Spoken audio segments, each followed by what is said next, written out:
Hello, my name is Brad St. Peter, and I hope to teach in Istanbul, Turkey. I'm 27 years old and I'm from America. I grew up in New York and I love big cities. That's where I feel comfortable. I love how busy they are and I love all the life of the city. My hobbies are fitness. I love to swim, hike, and also bicycle. I love photography. I always have my phone with me and I take as many pictures as possible. I love to travel. Part of it is seeing the world.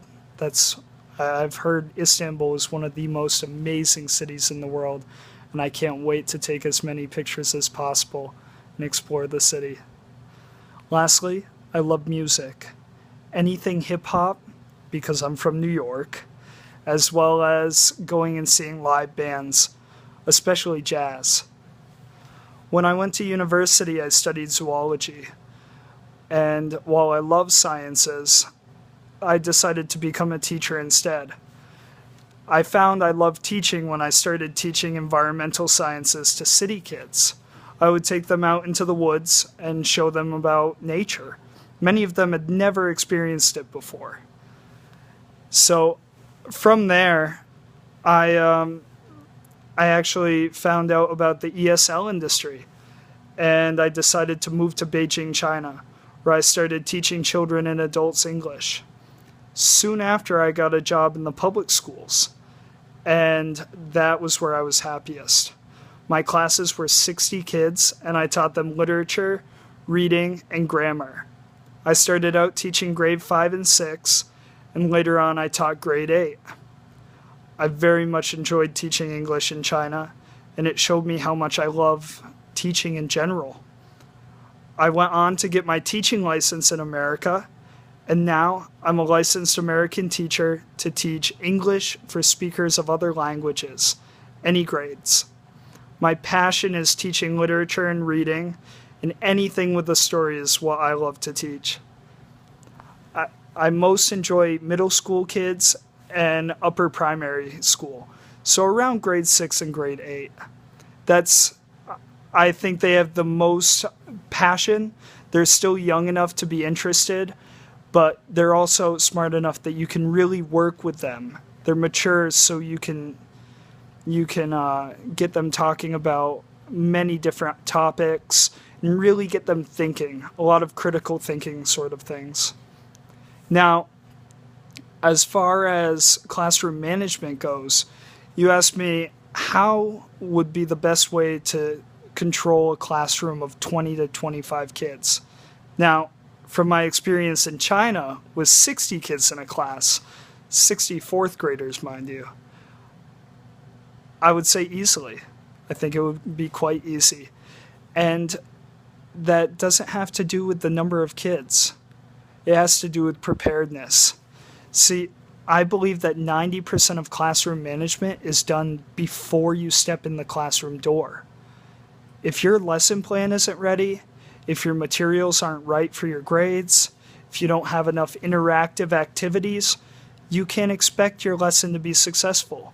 You need to interest the kids, engage them, allow them to have fun and interact with their peers.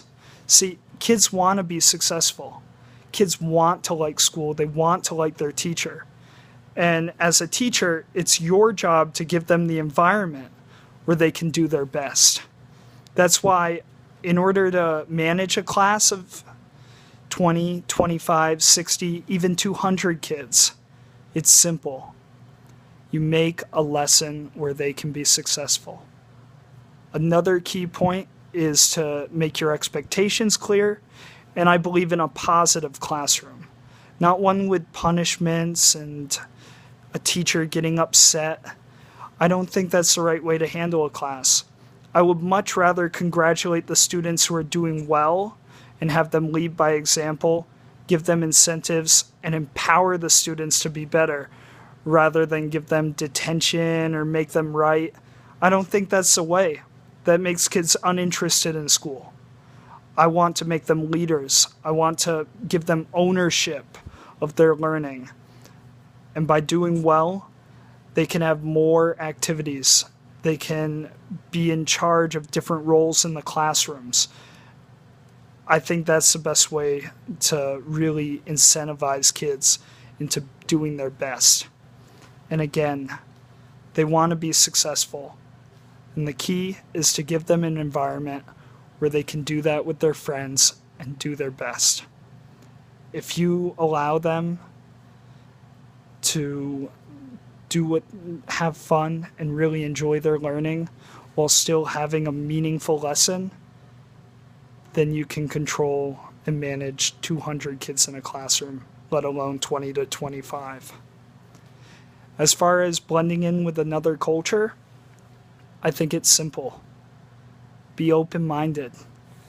Go out there. Try Turkish tea. Make Turkish friends. That's what I did in China.